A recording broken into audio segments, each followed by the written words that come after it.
हमारे चैनल को सब्सक्राइब करें और बेल आइकन दबाएं।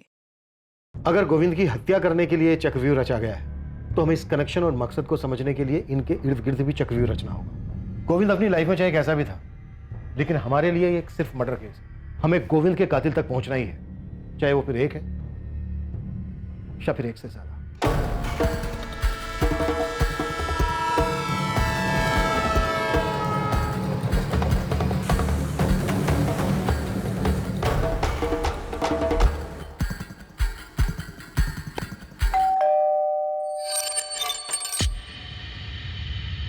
जी कहिए।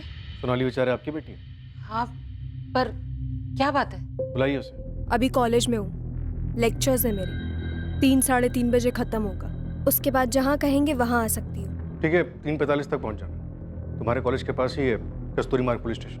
15 मिनट काफी है। 4 भी बज सकते हैं, फिक्स टाइम नहीं बता सकती। जैसे ही कॉलेज खत्म होगा वैसे ही आ जाऊंगी। आपकी बेटी हमेशा ही गुस्से में रहती है।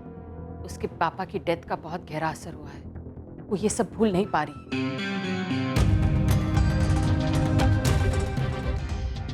इसीलिए उसने गोविंद देसाई से बदला लिया, उसे मरवा के। जो शक अपने साथ लेकर आए हैं यहाँ पर, क्या वो मेरे बोलने से मिट जाएगा?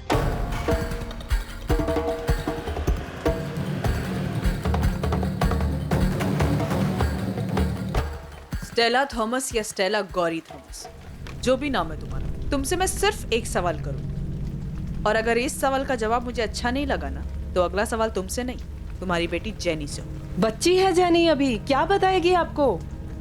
और अगर आपको मुझसे जवाब नहीं मिला ना, तो वो भी कुछ नहीं बता पाएगी। सब तो बता चुकी हूँ। और क्या पूछना है आपने? कुछ नहीं है मेरे पास और भी बताने के लिए।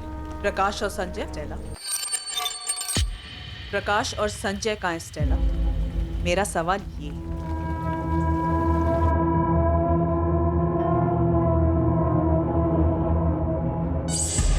वहीनी ने इसलिए बुलाया था क्योंकि मैं गोविंद भाऊ का काम जानता हूँ। उन्हें हेल्प चाहिए थी काम संभालने के लिए। और पायल को तुम दोनों के रिलेशनशिप के लिए भी मान गई वो? कोई रिलेशनशिप नहीं है, हम सिर्फ दोस्त हैं। गोविंद ने तुझे काम से इसीलिए निकाला था ना क्योंकि उसे पता चल गया था तेरे और पायल के बारे में। सर, ये आपकी मनगढ़ंत कहानियां हैं, असलियत में ऐसा कुछ भी नहीं था। सुजाता जी, क्या आपकी बेटी और आपके पति के पुराने वर्कर लक्ष्मण के बीच में कुछ था? कैसी बेतुकी बातें कर रहे हैं आप? सीधे मुद्दे पे आइए ना, क्या पूछना चाहते हैं आप? आपके पति के मर्डर के बारे में बात करनी। तो सीधे उसी पे आइए ना। मेरी बेटी का क्या ताल्लुक है? जब तक हमें अक्यूज मिल नहीं जाता, कोई भी हमारे शक के दायरे से बाहर नहीं। कुछ नहीं है मेरी बेटी और उस लक्ष्मण के बीच में। अब आप सोचेंगे मेरे और लक्ष्मण के बीच कुछ है। देखिए इंस्पेक्टर, आपको जो भी पूछना है ना, सीधे सीधे पूछिए। मैंने ना सिर्फ अपना पति खोया है, बल्कि अब इस बात का भी एहसास हो रहा है कि मैं एक ऐसे पति के साथ रह रही थी जिसकी हमारे अलावा भी एक अलग जिंदगी थी, जिसके बारे में मुझे पता भी नहीं। अब पता है तो सिर्फ इतना कि मुझे मेरी बेटी और काम दोनों को संभालना है। चलिए सीधा मुद्दे पे आते हैं। क्या आपकी बेटी ने लक्ष्मण की मदद से आपके पति की हत्या करवाई? मैंने आपसे कहा ना कि नहीं जानती मैं, और मैं ये भी नहीं जानती कि आप लोगों को ऐसा क्यों लगता है। अगर आपको लगता है तो आप पता कराइए ना। मैं अपनी बेटी से ऐसे सवाल नहीं पूछने वाली। क्यों?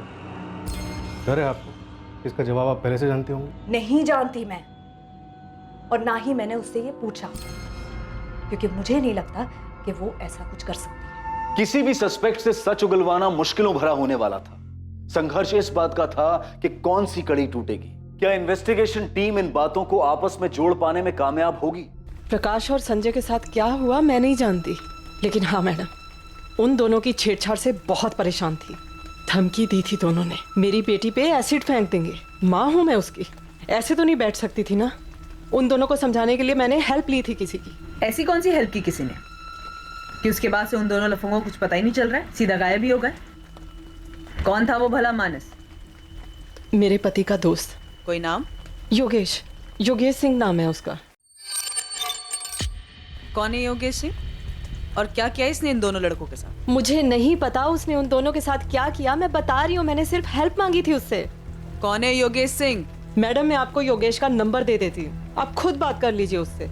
मुझे बस उसने इतना बोला था कि उसने दोनों को समझा दिया है और वो कभी भी मेरी बेटी को परेशान नहीं करेंगे, बस इतना था। ऐसे कौन से तरीके से बात की योगेश ने उन दोनों बदमाशों से कि उसकी बात ही मान गए?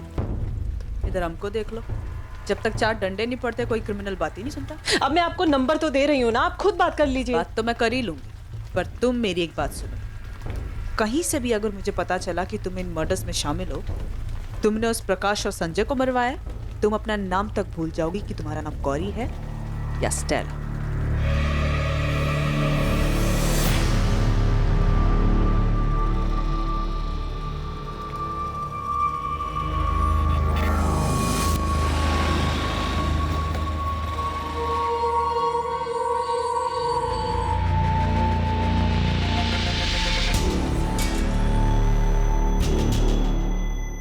सोनाली बेचारे को तू जानता था, ये बात तूने हमसे पहले क्यों नहीं बताई? सर याद नहीं था, ऐसे बहुत सारे लोगों को जानता हूं मैं।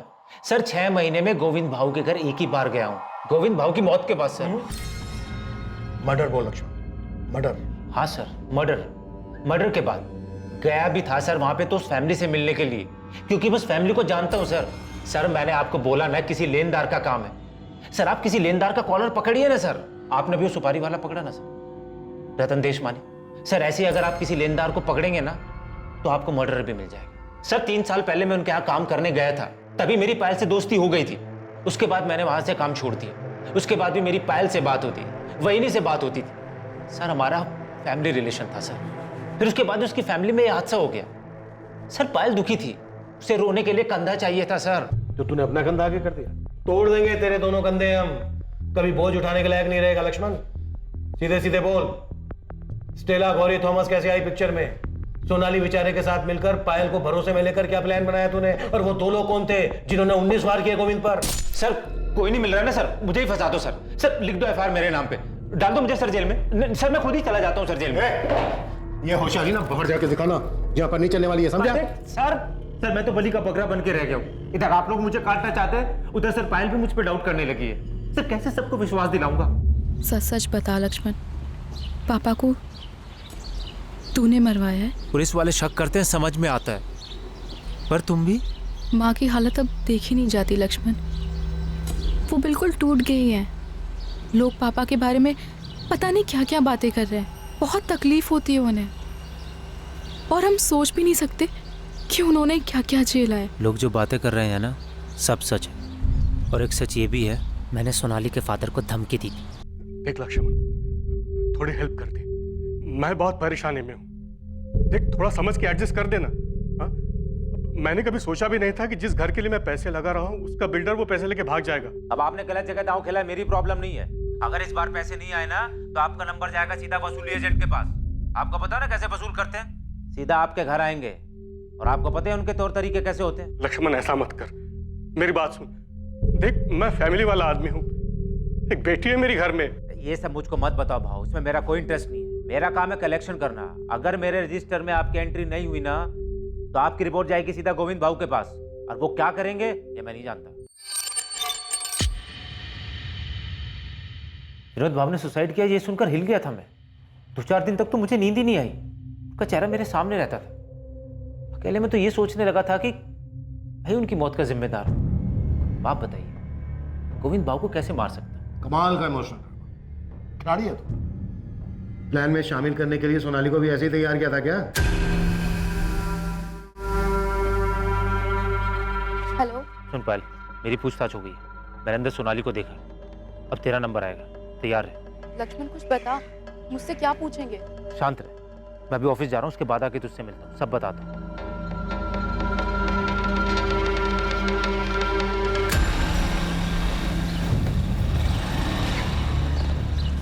गणेश योगेश सिंह नाम है बंदे का। स्टेला ने इसी की मदद दी थी प्रकाश और संजय को समझाने के लिए। तो जानता है किसी योगेश को? योगेश सिंह?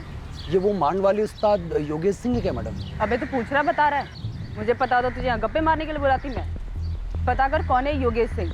मैडम एक योगेश सिंह को तो मैं जानता हूँ, मांड वाली उस्ताद है। अपने ठाकुर बावड़ी थाने में कई केसेस हैं इसके नाम पर। अपनी शर्तों पे हर तरीके के मैटर सुलझाता ही यार। इसके नाम पर 2-3 हाफ मर्डर भी है मैडम। गणेश ये बंदा मुझे आज के आज मेरे टेबल के सामने चाहिए। और ये नंबर ले, स्टेला ने दिया है। फिलहाल ये नंबर बंद आ रहा है, लेकिन गणेश तो इसे हाजिर कर। हमें पूरा यकीन है कि गोविंद देसाई के मर्डर में इसी का हाथ है।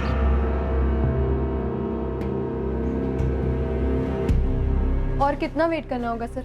4 बजे बोला था टाइम पर आकर, 4:45 हो रहा। टाइम वेस्ट करने के लिए आपके पास होगा, लेकिन मेरे पास इतना टाइम नहीं है। अंदर आ जाओ, केबिन में बात करो। आ जाओ, बैठो सोनाली। ऑलरेडी 45 मिनट से बैठी ही थी। जो पूछना है जल्दी पूछिए। काफी गुस्से में रहती हो तुम। तुम्हारे प्रोफेसर निरंजन वैद्य ने हमें बताया कि कोई फ्रस्ट्रेशन है तुम्हारे, सही कहा ना? आप इसे सिर्फ फ्रस्ट्रेशन नहीं बोल सकते। मैं सिर्फ इतना कह सकता हूँ कि वो बहुत ही सेंसिटिव लड़की है। क्या उसने कभी किसी मर्डर की बात की? आर्ग्यूमेंट्स की थी गोविंद देसाई के मर्डर के केस के बारे में। वो अखबार के कुछ क्लिपिंग्स भी लेकर आई। देखो सोनाली, हम समझ सकते हैं तुम्हारे फादर के साथ जो हुआ वो अनफॉर्चुनेट था। मर्डर था सर, वो कोई दुर्भाग्य नहीं था, पहले से तय की गई हत्या थी।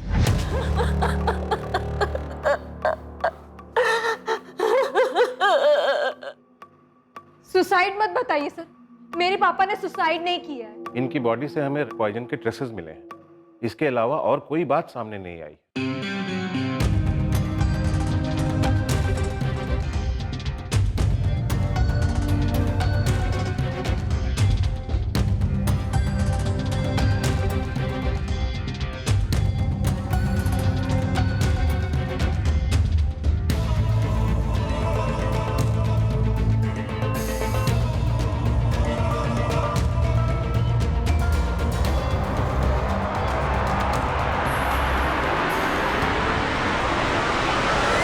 देशमुख सर, मर्डर है ये, मजबूर किया जा रहा था उन्हें। गोविंद देसाई ने सुसाइड करने के अलावा और कोई रास्ता नहीं छोड़ा था उनके सामने। जो हमें पता चला है उसके हिसाब से तुम्हारे पापा ने लोन लिया था जिसे वो वापस नहीं कर पा रहे थे और उन्होंने ये कदम उठाया। और आपको ये नहीं पता चला कि उनको पैसों के लिए सताया जा रहा था, परेशान किया जा रहा था? सर, सुसाइड करने के लिए मजबूर किया जा रहा था उन्हें। ये बात सिर्फ तुम कह रही हो सोनाली, इसका कोई प्रूफ नहीं है, न तुम्हारे पास न मेरे पास। पर सर प्लीज, सर एक बार मेरी बात तो सुनिए। आप क्यों नहीं सोनाली, मैंने तुम्हारे स्टेटमेंट के बेस पर गोविंद देसाई से पूछताछ की, पर उसने तुम्हारे पापा पर किसी भी तरह का कोई भी प्रेशर देने से साफ इनकार किया। कोई खुद थोड़ी ना बोलता है सर कि उसने मर्डर किया है, तो वो गोविंद देसाई बोलेगा क्या कि उसने मेरे पापा को धमकी दी थी? या आपको उसके मुंह से निकलवाना होगा सर? किस बेस पे करूं ये मैं? क्या तुम्हारे पापा ने कोई सुसाइड नोट छोड़ा है? उन्होंने लिखा है कि ये बंदा मुझे धमका रहा था? देखो सोनाली, मैं तुमसे रूड नहीं होना चाहता, सच ये है कि तुम्हारे पापा के केस की फाइल बंद हो चुकी है। तो तुमने अपने पिता की हत्या का बदला लेने के लिए किया? कर्मा सर, उसके कर्मों ने किया है, वो कोई हिसाब बकाया नहीं छोड़ते। अच्छा, कर्मा? और यही कर्मा अगर तुम्हें आईना दिखाए तो? आप बताइए सर, लोन की जरूरत किसे होती है? जिसके पास पैसे नहीं है उसे। अब जिसके पास पैसे ही नहीं है तो कोई बैंक उसे लोन भी नहीं देती। क्यों नहीं देती?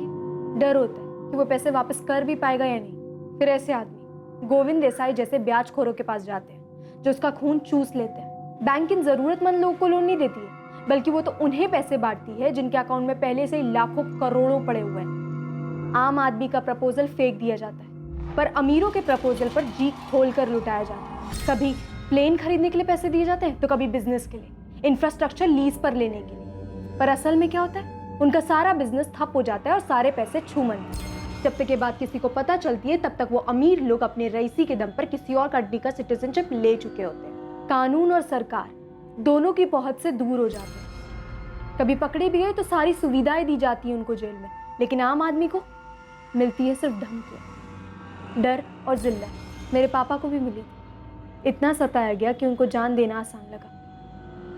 क्या ये हत्या नहीं थी?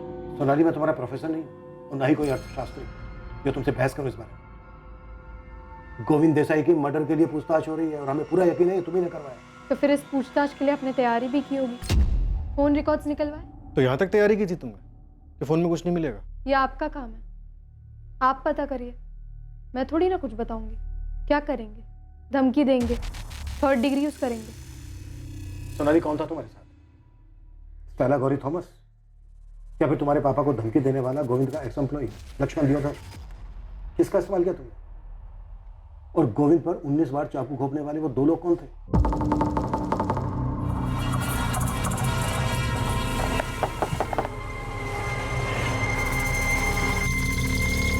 कौन तुम लोग? स्टेला गौरी थॉमस या लक्ष्मण दियोदर, इन दोनों में से किसने आपको मेरा नाम बताया? उसी से पूछ लीजिए कि कैसे इस्तेमाल हो गए थे वो, और गोविंद देसाई को मारने में क्या रोल था मेरा। ये बेहतर तरीका होगा ना मुझे फंसाने का, नहीं? तुम्हें क्या लगता है तुमने अपने किए पे पर्दा डाल दिया? नहीं सर, अभी भी लूपहोल है, वो आप पता कर लीजिए उसे। तो अब मैं जाऊं या और कुछ पूछना है आपको? कुछ नहीं, जा सकती हो। वैसे सोनाली, मुझे पूरा यकीन है तुम्हारे पापा को लोन लेने से पहले सही गलत का अंदाजा तो होगा। जिस तरह से उन्होंने पैसे लिए थे उसी तरह से उनको पैसे वापस कर देने चाहिए। सही आदमी यही करता है। गोविंद देसाई चाहे कैसा भी आदमी, लेकिन तुम्हारे पापा ने पुलिस से मदद लिए बगैर ही इतना बड़ा कदम उठा लिया। क्यों? क्या करते वो? धमकाया जा रहा था उन्हें। तो उन्हें पुलिस के पास जाना चाहिए था, मदद मांगनी चाहिए थी पुलिस से, और उन्होंने इतना बड़ा कदम उठा लिया खुद ही, बिना पुलिस से मदद मांगे। उनका सांस लेना तक मुश्किल हो गया था। जो उनके साथ हो रहा था सिर्फ मैं देख सकती थी, मेरी माँ देख सकती थी। तुम देख सकती थी, तुम्हारी माँ देख सकती थी, तो फिर तुम दोनों ने उन्हें बचाने की कोशिश क्यों नहीं की? क्यों नहीं गई पुलिस के पास? क्यों नहीं मांगी पुलिस से मदद? सही कदम उठाने के बजाय तुम गोविंद देसाई के पास गए और अपनी ये बकवास ना उन लोगों के लिए बचा के रखना जो लोन लेकर भाग जाते हैं। यहाँ आज भी 99% लोग मुसीबत में भी दिया हुआ कर्जा वापस करते हैं। अगर तुमने गोविंद को मारा है वो तो हम पता कर ही लेंगे, लेकिन उसके बाद तुम्हारी खैर नहीं। देखो सोनाली, अभी भी वक्त है, बोल दो सच। तुमने अपने पापा का बदला लिया है ना, तुम्ही ने करवाया ना ये। अभी तो आपने बोला कि पता कर लेंगे, तो कर लीजिए ना पता।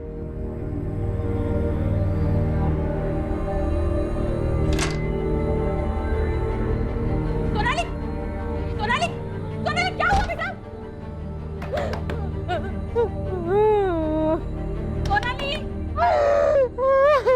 दरवाजा खोलो। सोनाली बेचारे ने पुलिस को जो चैलेंज दिया था उसके फोन रिकॉर्ड्स उससे बिल्कुल उलट थे और उससे कुछ हैरत अंगेज चीजें बाहर आने वाली थी। गोविंद की वाइफ सुजाता और उसके पुराने वर्कर लक्ष्मण के उसका बिजनेस संभालते ही कुछ संदिग्ध चीजें होने लगी थी।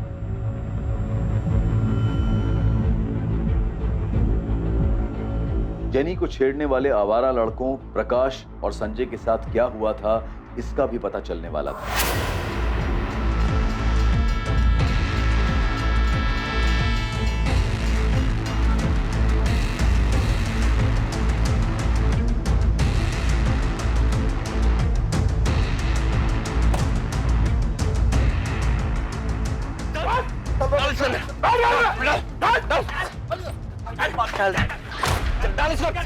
बंद कर इसको।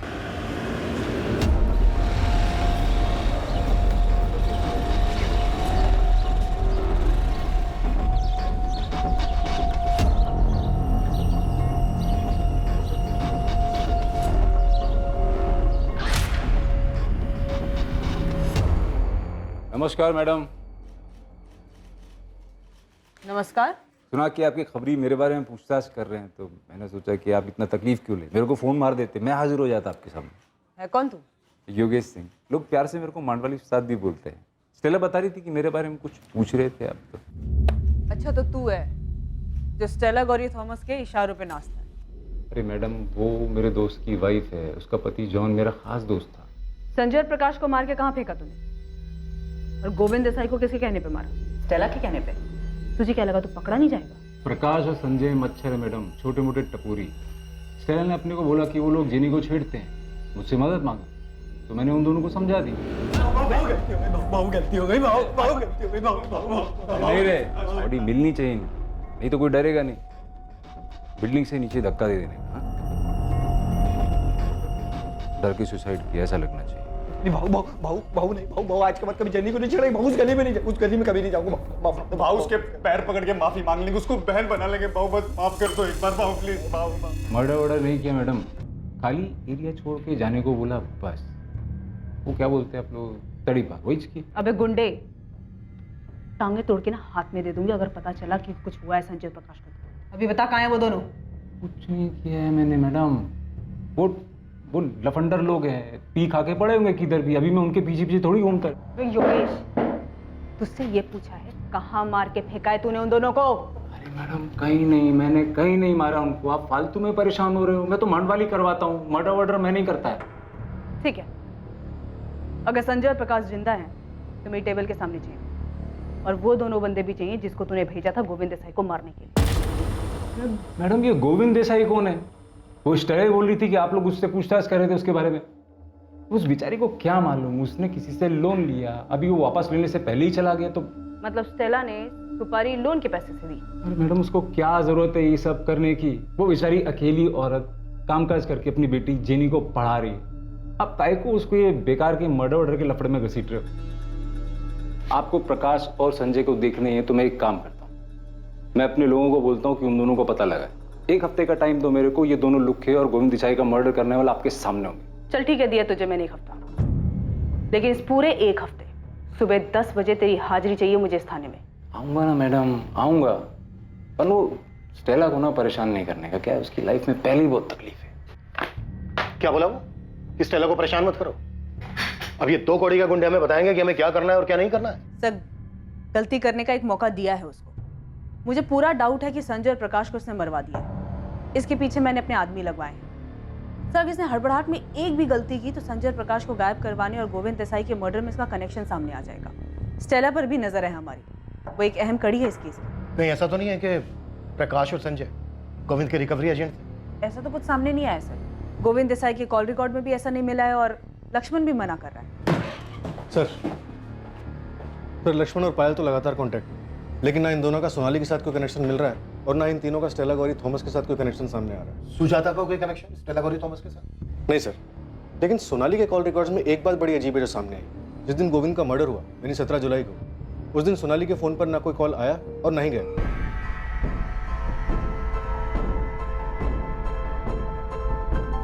माँ, मैं जा रही हूँ। ठीक है बेटा।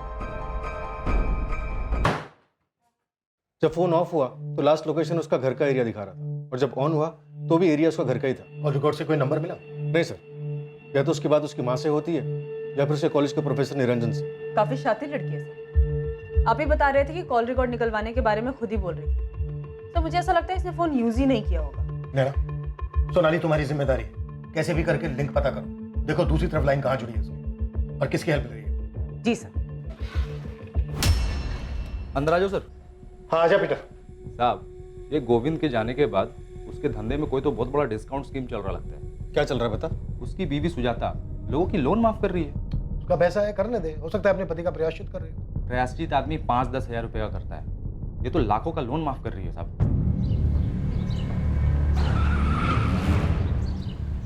आज सोनाली गाड़ी में बैठ तुझसे बात करनी है। क्यों? पुलिस वालों ने पिकअप ड्रॉप सर्विस शुरू की है क्या? क्या सर्विस शुरू की है ये मैं बाद में बताती हूँ। फिलहाल गाड़ी में बैठ। सीधा पुलिस स्टेशन आऊंगी, अभी मेरा कॉलेज का टाइम है। बात करने के बाद मैं खुद तुझे कॉलेज छोड़ूंगी। बैठ अंदर।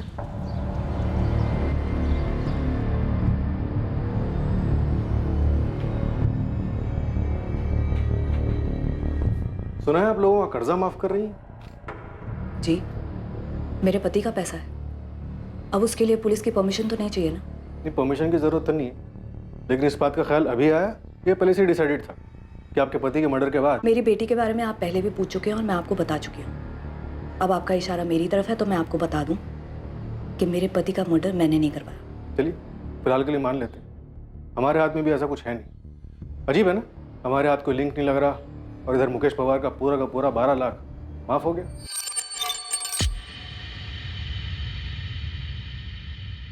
जी, माफ कर दिया, और कई लोग हैं जिनका माफ करूंगी। ये मेरा फैसला है और इसका मेरे पति के मर्डर से कोई लेना देना नहीं। ऐसे क्या देख रहे हैं साहब? वही ने जो भी किया उनका पैसा है, खुल्लम खुल्ला सबके सामने, कोई चोरी छुपे नहीं किया।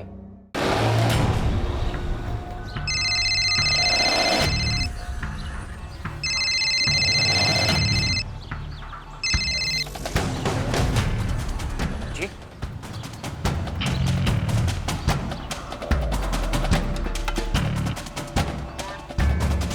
17 की डेट तो याद नहीं है मुझे, लेकिन कभी कभी पूरा दिन अपना फ़ोन ऑफ करके रखती हूँ। ये डेट तो याद होनी चाहिए तुम्हें। 17 तारीख को गोविंद देसाई का मर्डर हुआ था। ये डेट याद है मुझे और हमेशा याद रहेगी, बस फ़ोन ऑफ किया था या नहीं ये याद नहीं है मुझे। अगर डेट याद है तो फिर जगह भी याद होनी चाहिए कि कहाँ गई थी तुम।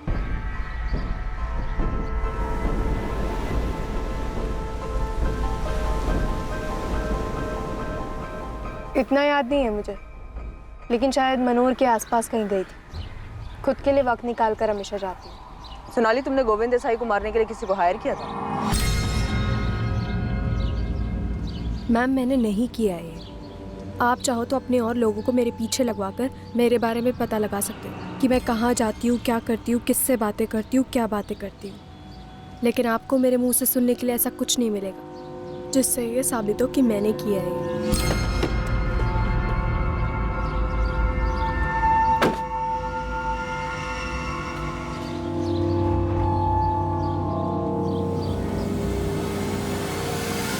मैं अपने पापा के डेथ से बहुत परेशान थी।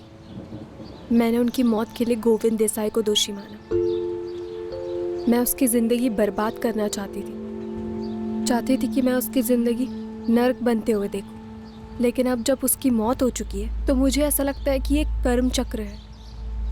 जो उसने मेरे पापा के साथ किया उससे भी वैसा ही मिला। लेकिन सच ये है कि मैं अभी भी खुश नहीं हूँ, ना मुझे अंदर से शांति मिली है, क्योंकि जो हुआ उससे मेरे पापा तो वापस नहीं आ जाने वाले।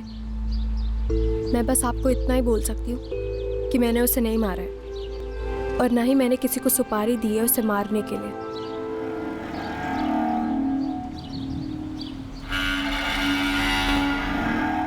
जैसा कि योगेश सिंह ने कहा था, एक हफ्ते बाद जेनी को परेशान करने वाले दोनों लड़के संजय और प्रकाश सामने आए और पुलिस को बताया कि वो जिंदा हैं। थे कहाँ तुम दोनों? मैडम, हम दोनों चुपचाप यहाँ से चले गए थे प्रकाश के मामा के यहाँ बदलापुर में, और अब तक वहीं थे मैडम हम। मैम, वो जेनी को नहीं छेड़ना चाहिए था, गलती हो गई थी। लेकिन उसके बाद जो हुआ तो हम डर गए थे मैम, तो यहाँ से भाग गए। गोविंद देसाई की हत्या में पुलिस को पहला ब्रेक थ्रू यहां संजय और प्रकाश की अचानक वापसी से मिला। यह पुलिस की अचानक से की गई गणित का नतीजा था कि उन्हें एक कहानी दिखाई दी, जिससे ना सिर्फ गोविंद की हत्या का मोटिव सामने आया, बल्कि इसके पीछे की साजिश, हत्यारे और साजिशकर्ता का भी पता चला। सर, संजय और प्रकाश हमारे पास है। मुझे ऐसा लगता है कि वो दोनों इस साजिश में शामिल हैं। हमें अब तक ना इस केस का मास्टरमाइंड मिल रहा है, ना ही वो दो लोग मिल रहे हैं जिन्होंने गोविंद देसाई को मारा है। तो शायद इसलिए क्योंकि इससे पहले संजय और प्रकाश हमारे सामने नहीं थे, हमारा शक कभी उन दोनों पे नहीं गया। अभी तक हम बस यही सोचते रहे कि स्टेला गौरी थॉमस ने योगेश की मदद से इन दोनों लड़कों को रास्ते से हटाया, पर योगेश ने उन्हें जिंदा छोड़ दिया। ना, तुम्हारे कहने का मतलब ये है कि प्रकाश और संजय ने अपनी जान बचाने के बदले में गोविंद की जान ली? हो सकता है सर। ठीक है, नहीं मारेगा मैं जान से तुम दोनों, लेकिन मेरी एक शर्त है। सर, जेनी ने 6 महीने पहले संजय और प्रकाश के बारे में अपनी माँ स्टेला को बताया और स्टेला ने ये बात योगेश को बताई। उसके बाद से ये दोनों लफंगे लड़के गायब हो गए। अब जो बात हमें स्टेला ने बताई उसके हिसाब से इन दोनों लड़कों के गायब होने के 2 महीने बाद वो गोविंद से मिले ट्रेन में, मतलब अभी से लगभग 4 महीने पहले। अब स्टेला का गोविंद के साथ ट्रेन में यूं अचानक मिलना सर इत्तेफाक नहीं लगता है, ये एक प्लान है। ये स्टेला झूठ बोल रही है, ये पक्का इस केस में इन्वॉल्व है। तुम कह रहे हो कि स्टेला ने खुद को चारे की तरह यूज किया और गोविंद उसके पीछे आया? गोविंद जिस तरह का आदमी था उस हिसाब से तो मैं श्योर हूँ कि गोविंद स्टेला के पास सिर्फ पैसों के लिए नहीं गया होगा। स्टेला ने उसको खुद की भी लालच दी होगी। गोविंद ने अपनी पत्नी से कहा कि वो दमन जा रहा है, लेकिन वो गया नहीं, क्योंकि अचानक से स्टेला का फोन गोविंद को आ गया और स्टेला बहुत अच्छे से जानती थी कि इस इन्विटेशन को गोविंद कभी मना नहीं कर सकता। नहीं गौरी जी, मैं खुद आ जाऊंगा ना वहाँ। वैसे भी 6:30 बजे विरार साइड पर मुझे काम तो है ही, तो फिर उसके बाद आपके यहाँ आ जाऊंगा और कलेक्ट भी कर लूंगा पैसे। ठीक है गोविंद जी, जैसा आपको ठीक।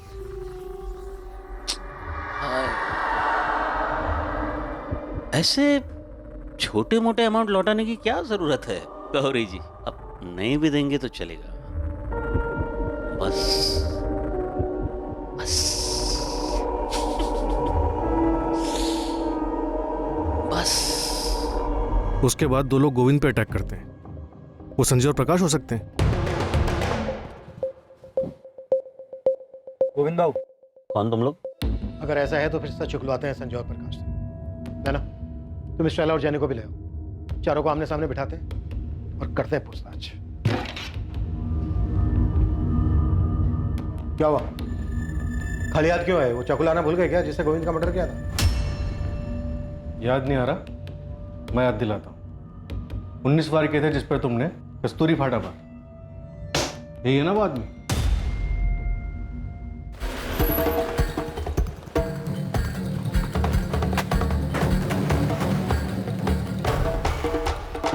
जेनी को हमने स्कूल से उठा लिया है, चलो मिलो उसे। कहाँ ले गए आप लोग उसे? Police station. डरो मत, तुम दोनों से हमें साथ में बात करनी। साहब, हम लोग तो छोटे मोटे काम करते हैं साहब, ये मर्डर केस में हमें मत डालो साहब। सर हम सच बोल रहे हैं सर, हम दोनों बदलापुर चले गए थे सर। जेनी को छेड़ने के बाद योगेश सिंह ने इसी शर्त पर छोड़ा था ना, गोविंद की मर्डर करने की। नहीं सर, उसकी तो शर्त ये थी कि इसके बाद हम इस एरिया में ना दिखे सर। ठीक है, नहीं मारेगा मैं जान से तुम दोनों, लेकिन मेरी एक शर्त है, न पालघर में कभी तुम दोनों दिखोगे, न पालघर के आसपास। धानु, वसई, विरार, पूरा वेस्टर्न लाइन में कहीं नजर नहीं आने चाहिए, समझे? साहब हम लोग को लगा कि हम कभी वापस नहीं आ पाएंगे, फिर योगेश भाऊ के आदमी लोगों ने कहा कि कस्तूरी मार्ग पुलिस स्टेशन पर हाजिरी देनी है, इसलिए हम यहाँ पर आए साहब। सर हम किसी गोविंद देसाई को भी नहीं जानते। खेल खत्म तुम्हारा स्टेला गौरी थॉमस। गोविंद देसाई के कत्ल के जुर्म में अरेस्ट कर रहे हैं हम तुम्हें। तुमने पहले गोविंद को लालच देकर बुलाया हो और उसके बाद जान से मार दिया उसको। हमें जानते हैं कि तुम गोविंद से कभी ट्रेन में मिली ही नहीं थी। जेनी ने भी हमसे सच छुपाया, लेकिन तुम फिक्र मत करो, वो माइनर है, उसके साथ माइनर जैसे ही बर्ताव किया जाएगा। सर मैं सच कह रही हूँ, मैंने किसी का मर्डर नहीं किया। संजय और प्रकाश ने सब कुछ बता दिया है हमें। जिस्मानी लालच देकर बुलाया तुमने गोविंद को वहां पर। मर्डर भले ही तुमने ना किया हो और शामिल तुम भी। सर वो दोनों झूठ बोल रहे हैं, वो लोग दुश्मनी निकाल रहे हैं मेरी मम्मी के साथ। क्यों झूठ बोलेंगे जेनी? तुम्हारी मम्मी ने इन दोनों गुंडों को हटाने के लिए एक दूसरे गुंडे योगेश की मदद ली इसलिए। सोचो जब लोगों को ये पता चलेगा कि जेनी की माँ ने मर्डर किया है तो कैसा बिहेव करेंगे वो जेनी के साथ। सीधे सीधे बता दो ये सारी प्लानिंग कैसे बनाई तुमने? हेलो, गोविंद भाऊ बोल रहे हैं? हाँ बोल रहा हूँ। कौन? मेरा नाम गौरी है। आपकी छोटी सी मदद चाहिए थी, बेटी को पढ़ाने के लिए लोन चाहिए, मिल सकेगा? हाँ मिल जाएगा, लेकिन उसके लिए आपको सामने आकर मिलना पड़ेगा, फोन पर नहीं हो सकता है। तो गौरी तुम्हारा नाम कभी था ही नहीं, ये तुमने गोविंद देसाई के लिए रखा था। इसीलिए रखा था, लेकिन मुझे नहीं पता था ये सब होने वाला है। तो फिर ये लोन वोन ये सब नाटक था? क्यों किया तुमने ऐसा? क्या तुम्हारा हिसाब भी कोई बाकी था? सर मेरा उसके साथ कोई हिसाब बाकी नहीं था, मैं तो गोविंद को जानती तक नहीं थी। प्रकाश और संजय का डर अब खत्म स्टेला, अब इधर कभी दिखाई नहीं देंगे वो लोग। Thank you so much Yogesh. Jenny बहुत डरी हुई थी इसीलिए तुम्हें परेशान किया। और हाँ, इसके बदले कभी भी तुम्हारी कोई भी मदद कर पाऊँ ना, मैं हमेशा तैयार हूँ। ये क्या बोल रही स्टेला? जॉन होता तो भी ऐसे ही बोलती क्या? दोस्त था वो मेरा, अभी वो नहीं है तो उसकी फैमिली के लिए इतना तो करना बनता है ना। योगेश तुम्हारा ये एहसान ना जिंदगी भर उधार रहेगा मुझ पे, सच बोल रही हूँ। तो गोविंद को फंसाकर तुमने योगेश का एहसान चुकाया? मुझे नहीं पता था योगेश के मन में क्या है। एक हेल्प चाहिए स्टेला। बोलना योगेश, क्या बात है? गोविंद देसाई ये इंटरेस्ट पे पैसा बनाता है। अच्छा, बस इसको एक कॉल कर और बोल कि तेरे को लोन चाहिए। लोन? हाँ, और अपना नाम गौरी बताने का, स्टेला नहीं। गौरी? तू फिक्र मत कर, अपने को उसके साथ कोई पुराना हिसाब किताब चुकता करना है। जैसा मुझे योगेश ने बोला था मैंने बिल्कुल वैसा ही किया। मैंने 10,000 रुपए अरेंज कर लिए हैं गोविंद जी, आप लेने आ सकते हैं या फिर? नहीं मैं खुद आ जाऊंगा गौरी जी, क्योंकि वैसे भी मुझे विरार साइड पे 6:30 बजे शाम को काम है ही, फिर उसके बाद आपके यहाँ आ जाऊंगा। नहीं गोविंद जी, घर मत आइएगा, मेरी बेटी भी होगी। कस्तूरी फाटा पे मिल सकते हैं? मुझे वहाँ पे कुछ काम है तो आपके पैसे भी दे दूंगी और किसी होटल में डिनर भी कर लेंगे। हाँ बिल्कुल गौरी जी, तो मिलते हैं। प्रकाश और संजय वाला एहसान बराबर स्टेला। ये लास्ट टाइम था योगेश। हाँ, इसके बाद जरूरत भी नहीं पड़ेगी। आज मैं गोविंद का हिसाब किताब भी बराबर कर दूंगा।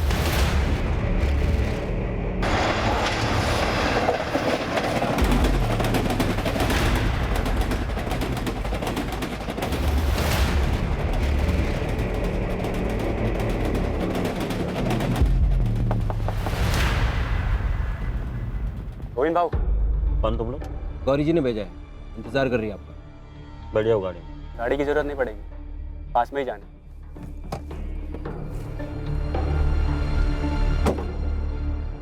कहाँ जाना? आओ बस वो पीछे। हाँ?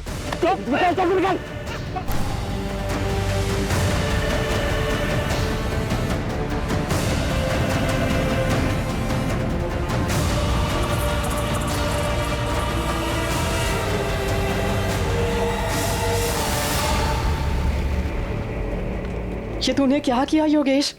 पुलिस का फोन आया था मुझे, गोविंद का मर्डर हो गया, मर्डर, और मेरा नंबर मिला है उसके फोन से। परेशान मत हो स्टेला। तू ये करने वाला था, इसलिए फोन करवाया था गोविंद को मुझसे?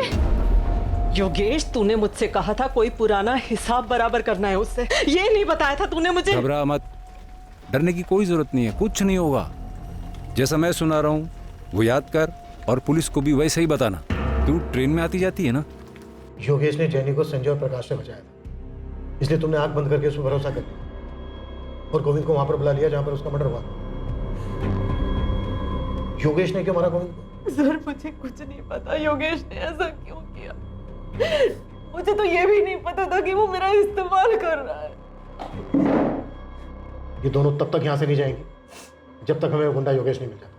लेकिन सर मैंने कुछ नहीं किया, मैंने कुछ नहीं किया।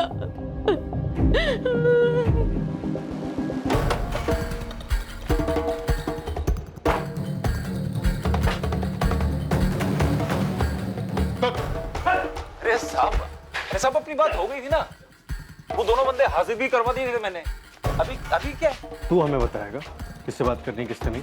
हाँ, तुझे क्या लगा तू बोलेगा तुम स्टेला को छोड़ देंगे? कदम, अरे कदम बस बैठ।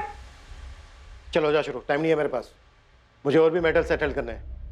ये दोनों गए थे साहब, जग्गा और मोंटी, गोविंद को मारने। ऐ शाबाश। कदम अरे दोनों को, तीसरे को छोड़ दे। चल बोल, क्या लफड़ा था तेरा गोविंद देसाई के साथ? पैसे लिए थे तूने उससे? पैसे लिए थे साहब, लेकिन उसके नहीं, उसकी सुपारी के पैसे लिए। और वो पान की दुकान कौन सी है जिसने तुझे सुपारी पकड़ाई?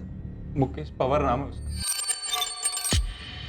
और ये वही है ना जिसका कर्जा माफ हुआ था? हाँ सर, वही है।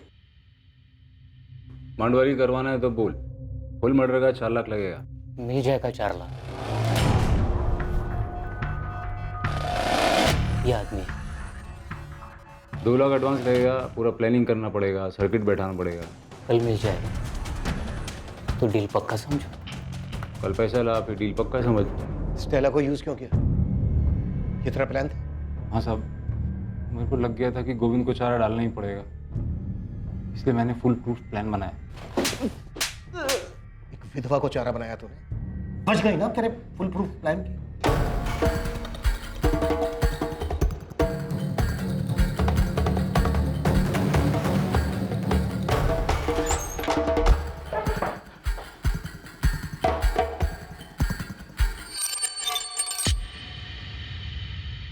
ये वो पान की दुकान, योगेश इसकी बात कर रहा था? गलत आदमी को तो नहीं उठा लेगा तुम लोग? सर 12 लाख का लोन लिया था इसने। अबे बोल। मैं अरे क्या मैं लगा रखा है तूने? ओके डर मत, मैं तुझे मारने वाला नहीं हूं, नहीं मारूंगा तुझे। तू ये बता कि तुझ में चाबी किसने भरी थी?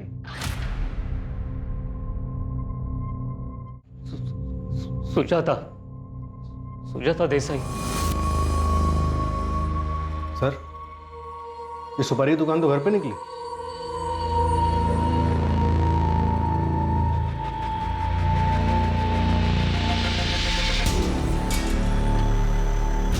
गोविंद को मारने के लिए सुपारी मैंने दी थी मुकेश को। उसके बाद मुझे नहीं मालूम कि कितने लोग थे और किसने उसे मारा।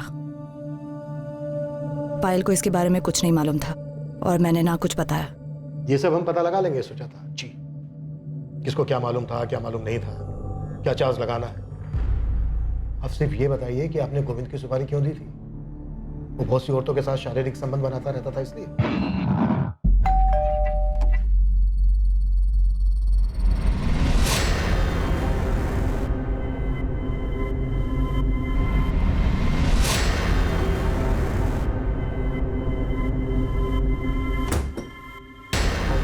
वो पता नहीं कितनी औरतों पर मुंह मारता था, सब देख सकती थी मैं। जो करना था करता, पर हर चीज की एक सीमा होती है। वो लांग दी थी उसने। क्या रे, क्या नहीं दिया मैंने तुझे और पायल को? ब्यूटी पार्लर कर, शॉपिंग कर, जो करना है कर, पर मुझसे सवाल मत कर। अशोक और नरेश सही बोलते, तुम बदल गए हो गोविंद। बदल गया हूँ मैं। कैसे बदल गया हूँ?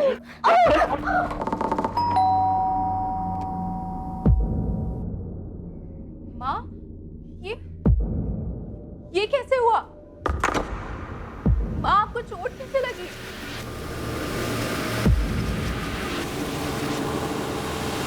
पापा, वहां पर हाथ कैसे उठाया आपने? हाथ कैसे सवाल करेगी? हाँ? क्या कर रहा पागल? वो नीच काम करता रहा और मैं आंखें मूंदी रही। वो मुझे मारता रहा और मैं कुछ नहीं बोली, लेकिन जब उसने पायल पर हाथ उठाया तो मेरी सहनशीलता जवाब दे गई। फिर मुझे लगा कि हम दोनों के घुट-घुट के मरने से अच्छा है कि वो अकेला ही मर जाए। मैंने देखा था तुम उसके पैरों में गिर के गिड़गिड़ा रहे थे। मैं क्या करूं सुजाता जी? पैसे लिए थे मैंने, वापस ही नहीं कर पा रहा हूं। कितने हैं? अभी 12 लाख बचा है। तुम्हें देने की जरूरत नहीं है, सारा माफ कर दूंगी। ऊपर से जो भी खर्चा होगा वो भी मिलेगा, अगर तुम किसी का जुगाड़ कर सको जो गोविंद को मुक्ति दिला सके। जान से मारना है उसे। पायल उस वक्त बालिग थी, अपने अच्छे बुरे की समझ थी उसे। पहले मैंने सोचा इसे लेकर कहीं दूर चली जाऊं, लेकिन उसे सबक सिखाना जरूरी था। बिला वजह मार खाई थी मैंने और मेरी बेटी ने। तो ये दमन वाली कहानी इस प्लान का हिस्सा है? जी। और पायल तुम जानती थी कि तुम्हारे माँ ने ही तुम? नहीं मैम, पर मुझे शक था कि ऐसा कुछ हो सकता है। लक्ष्मण भी शामिल था इस सब में? नहीं, उसे भी कुछ नहीं मालूम। मुजरिम सिर्फ मैं हूं।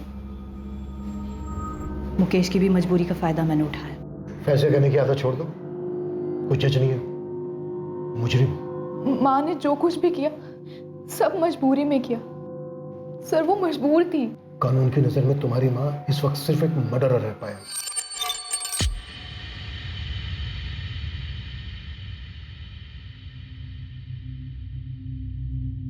पता नहीं पापा ने ऐसा क्यों किया,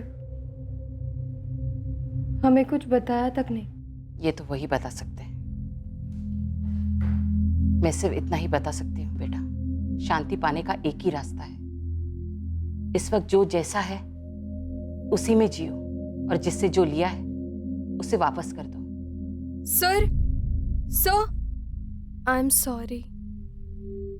आप जैसा कहेंगे मैं वैसे ही करूंगी। कोशिश करूंगी कि खुद को बदल सकूं। सोनाली, एक बात हमेशा याद रखना, सिस्टम में तुम्हें लाख कमियां नजर आएगी, जो कि है भी। जो इसका फायदा उठाते हैं वो आदर्श लोग नहीं होते हैं, बुरे लोग होते हैं, और हमें उनके जैसे बनने की जरूरत नहीं है। ख्याल रखना अपना। स्टेला ने गोविंद को फोन तो किया था, पर ना तो वो हत्या में शामिल थी और ना ही उसे ऐसा होने का आभास था। इस वजह से उसके खिलाफ कोई चार्जेस फाइल नहीं किए गए। मुकेश पवार, योगेश सिंह, मोंटी और जग्गा के साथ सुजाता देसाई पर आईपीसी की धारा 302 हत्या के लिए और आईपीसी की धारा 120B आपराधिक साजिश के लिए चार्जेस लगाए गए।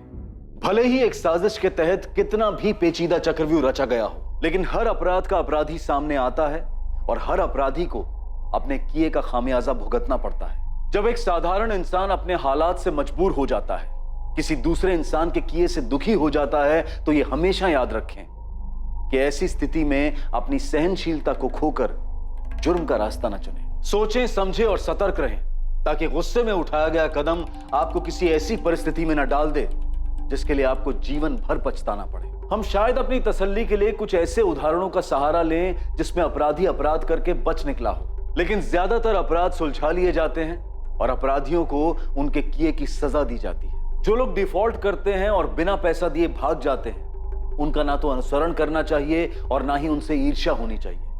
वो सिर्फ भगौड़े हैं और कानून उन्हें एक ना एक दिन पकड़ ही लेगा। देश के ज्यादातर आम और ईमानदार नागरिक संघर्ष करते हैं और अपना कर्ज चुकाते हैं।